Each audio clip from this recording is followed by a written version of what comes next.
मज़ार कायद VIP gate के करीब गुज़श्ता शब फायरिंग का निशाना बनने वाले ताजिर के कत्ल का मुकदमा दर्ज।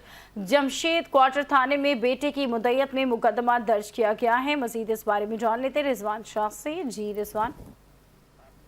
जी बशरा, बिल्कुल गुज़िश्ता शब मज़ार कायद वीआईपी गेट पर नामालूम अफराद की फायरिंग से एक ताजिर को कत्ल कर दिया गया था, जिसके कत्ल का मुकदमा इल्जाम नंबर 785/25 बेटे आबिद अली की मुद्दत में जमशेद क्वार्टर थाने में दर्ज किया गया है।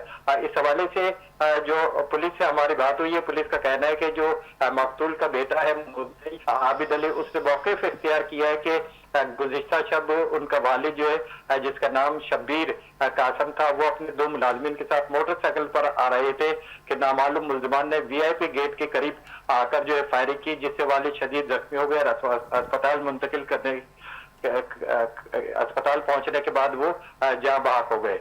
इस हवाले से जो मुद्दई है उसका मजीद ये कहना है कि वालिद की ना किसी से रंजिश थी, ना कोई दुश्मनी। पुलिस जो है वो कातिलों को गिरफ्तार करे।